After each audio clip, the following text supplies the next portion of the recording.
Hi, and thanks for logging on to the Daily DVAR HALACHA. And here's a brand new HALACHA for us for Wednesday, the 27th day of March, the 20th day of Adar Sheni. And yesterday we gave you a beautiful little speech, says me, about the topic of why CHAMETZ is considered a bad guy. And we explained basically that CHAMETZ is a symbol of haughtiness, which is a detestable attribute in Judaism. Okay, that aside. But now on to today. We need to ask another very interesting question. A lot of you know that Shavuos is the holiday that on which we got the Torah. The Jewish people accepted the Torah at Mount Sinai, and that happened on the holiday of Shavuos, and that is what we celebrate. Interestingly, there are many other things about that holiday. You know, it's also the holiday of the Bikurim, the first fruits that are brought into the temple, and the Festival of Weeks, Chag HaShavuos. But what's most interesting is the accepting of the Torah is not mentioned at all, actually, literally in our Torah.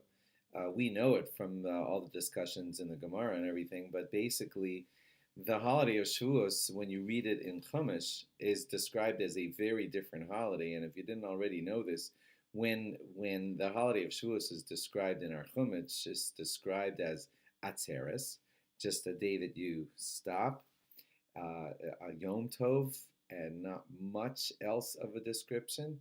And God does, interestingly, say that there is a very interesting sacrifice that is brought close on the holiday of Shavuos, and it is two, you guessed it, two loaves of bread, chametz bread. Okay, the shtei halechem are brought into the temple. They're chametz, okay, and they're brought into the temple on the holiday of Shavuos. They are joined up with some special other sacrifices that are brought that day. But what I'm getting at is this question, if you haven't guessed it already. If we just finished 7 weeks earlier the holiday of Pesach, and we said the chametz was the bad guy, and we burn it, and we flush it, and we nullify it, and everything, and sell it away, so then how come 7 weeks later, all of a sudden, chametz is sort of like the good guy, and it's honorable, and we put it into the temple, and we build a whole entire yontif around it. That seems like a total contradiction. I thought we said it's the symbol of haughtiness, and haughtiness is a detestable attribute, etc. You get the question?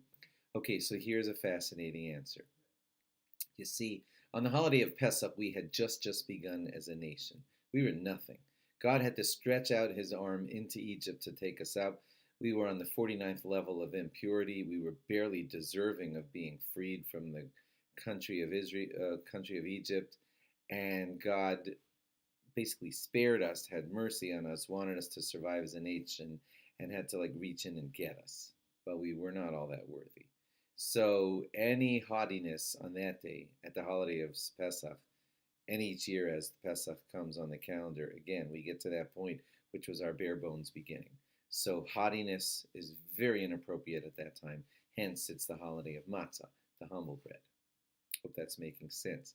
But 7 weeks later, when we worked on ourselves, and rose up to the level of being on such a high and lofty level, to the point where we were able to accept the Torah on the holiday of Shavuos, there, some bits of haughtiness are actually appropriate. We are the nation that rose up to be able to accept the Torah, and for that, God says, yep, I want chametz in the temple.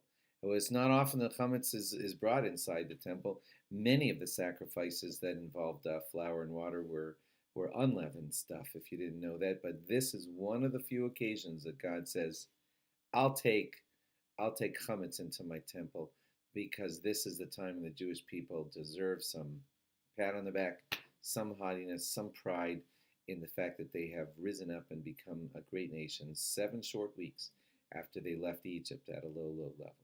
I hope that makes sense. That's why chametz is a centerpiece on the holiday of Shavuos. Thanks for logging on. Log on again tomorrow for more. Bye-bye.